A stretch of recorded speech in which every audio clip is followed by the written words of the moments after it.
Standing at 6 feet 2 inches and with over 5 decades in film and television, Sam Elliott remains unbowed. And even though time will always demand its toll, the legendary character actor seems to be one of the few paying back the absolute minimum with his evergreen iconic deep voice and distinctive mustache. Fans have remained in a loop of enchantment, whether they decide to rewatch classics like Mask, Roadhouse, and the like, or recent works like 1883 and A Star Is Born. Many stand in awe of the man and praise his dedication to his work. Unfortunately, this success is Sam's greatest tragedy, and it's beyond heartbreaking. Sam's first and only Oscar nomination might have come when he was 74. However, this late recognition doesn't give an accurate summary of his skill, especially when you realize that he started acting early. Born on August 9, 1944 at Sutter Memorial Hospital in Sacramento, California, Sam was christened Samuel Pack Elliott. His father, Henry Nelson Elliott, was a predator control specialist for the U.S. Department of the Interior. This job was a difficult one with danger at every corner. As a result, Sam's father was tough. And if you expected Sam's mother to compensate, you would be disappointed. His mother, Glennie Sparks, was once a state-level diving champion before becoming a high school physical education teacher. So, Sam was raised by two parents who were highly disciplined and whose careers required continued display of self-control. You didn't need much imagination to know how the modest couple trained their children. On top of that, Sam's parents were connected to the Western lifestyle. They could both trace their roots all the way back to El Paso, Texas. However, growing up, Sam and his parent resided in Sacramento. Still, even though his father spent a lot of time away from home tracking wild animals, he ensured that his children understood what he really stood for. He believed in working with his hands, being modest and principled, and above all, he didn't have much respect for people who claimed to be invested in pursuing dreams unknown to him. His own son was one of those people. Sam had fallen in love with the movies as a child with a strong imagination. When he saw his first film in his town cinema, he must have concluded that that was his calling. And right before adolescence, Sam was already dreaming of being an actor. By the time he was a teenager, his family moved to Portland, Oregon, after his father was transferred. Even here, Sam located the cinema and became a regular visitor. Young Sam attended Madison High School as a freshman and David Douglas High School for his final 3 years, graduating as a top prep hurdler in the state. He wasn't particularly interested in academics. However, he did like a bit of quiet and nature, so he would often find his way into the woods to be alone with his thoughts. Acting remained at the forefront of his mind. And when he informed his mother, she was quick to encourage him to follow his heart. That was completely different from what her husband said when he found out what his son wanted to do with his life. Sam's father had always felt that entertainment as a career wasn't a stable source of income for a person to build their life on. He wanted his son to work for the government or do something that provided security for his future. Whenever he sat Sam down to talk about his plans for the future, it often ended in some form of disagreement. His father didn't want him to pursue acting as a career and instead urged him to obtain a college degree. Sam later recalled what his father said in one of these many meetings. He gave me that proverbial line, "You've got a snowball's chance in hell of having a career in Hollywood." Sam understood that his father wasn't saying this out of bad faith. He was a father who was simply being realistic. He himself never graduated from college and wanted more than anything that his only son did what he couldn't. So despite the fact that Sam wasn't fully sure he was giving up acting, he decided to appease his father by obtaining a college degree. So he enrolled at the University of Oregon in the fall, hoping to become one of the legendary college's track and field coach, Bill Bowerman's Men of Oregon. Sam stated, "I had visions of being a man of Oregon, but didn't have what it took and was not ever academically inclined." He admitted, "I came down here and messed around and got booted out." Sam had lasted just 2 years. After leaving the varsity, he enrolled in Clark College in Vancouver, Wash, and continued his athletic pursuit. There he ran both the 120 high hurdles and the 360 intermediate hurdles.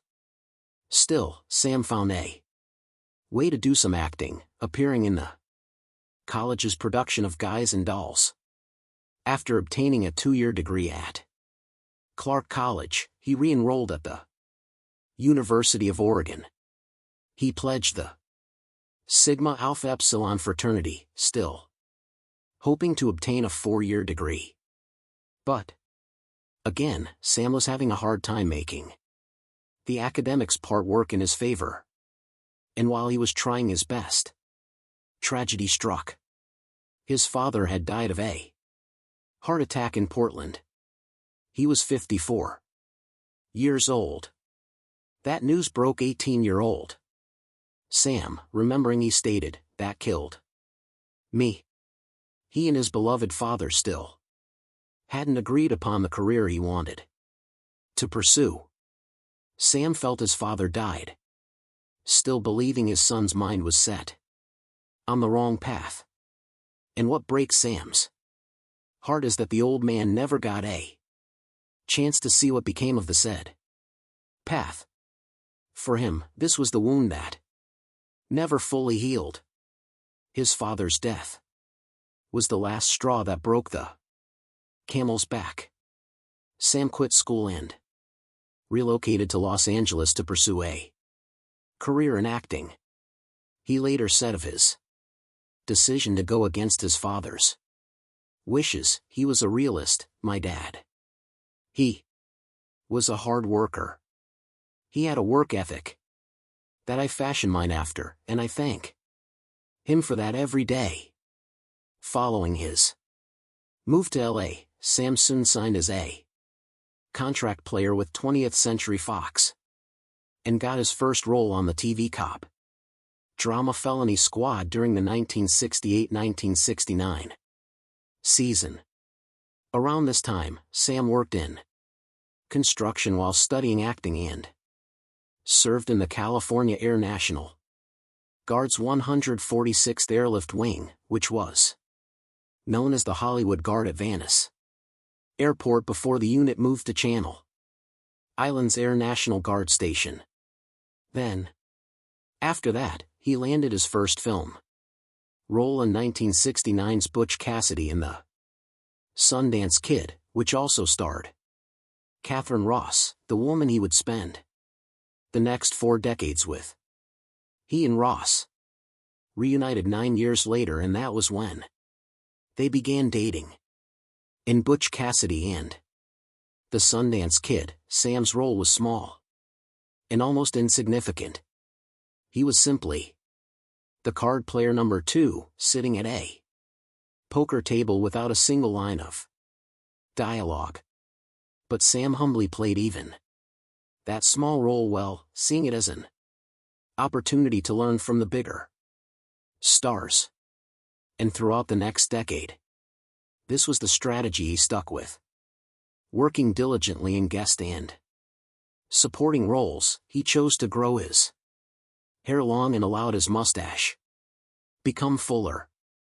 This unique look was questioned by many, but Sam didn't care. He wasn't getting leading roles, but he was gradually becoming the go-to guy when you needed cowboys or soldiers. This threw his name into the mix often, and the name Sam Elliott was becoming recognizable. His first significant breakthrough came with the TV movie I Will Fight No More Forever, where he played Charles Wood. In the following year, he starred in Lifeguard as a beach lifeguard torn between personal freedom and societal expectations. While these movies weren't outrageously successful, they brought Sam some attention. His performance caught the attention of critics.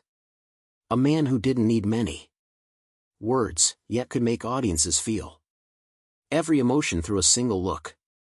The 80s were kinder to Sam. After dedicating years to supporting roles, he got a huge role in the movie Mask. In the film, he played Gar, the life partner and emotional anchor of Rusty Dennis, portrayed by Cher, and the loving stepfather of Rocky, a boy with a rare craniofacial condition.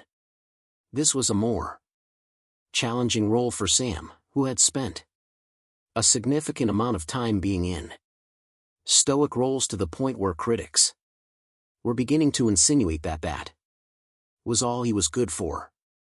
Sam wasn't about to let them stereotype his career.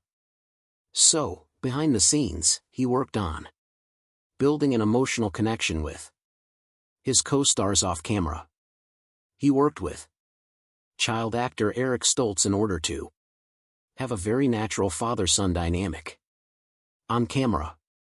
That work was well rewarded. When the movie came out, said critics had to admit that this was the turning point in Sam's career.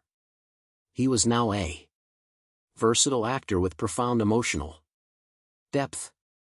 This reveal opened up more opportunities for Sam, who remained highly selective, always searching for characters with weight and dimension. The impressive thing about Sam was his refusal to abandon the rugged masculine archetype that had given him a foothold in the industry, and when Roadhouse came out in '89, fans were delighted. The 90s returned Sam to westerns, a return well appreciated by many fans, and in their eyes cemented Sam's reputation as an icon in the genre. This conclusion was not rushed into, by the way. He both produced and starred in the film Connor, which was adapted from a Lewis Lamore novel. His portrayal of the character Connor earned him Emmy and Golden Globe nominations. Sam went on to appear in two historical epics, Gettysburg and Tombstone, both of which were praised to the high heavens. Then he starred in Buffalo Girls, which gave him another opportunity to play a Western icon, Wild Bill Hickok. This role earned him both Emmy and Golden Globe nominations. The large cherry on top of a very successful 90s for Sam was a small role as the stranger in the Big Lebowski.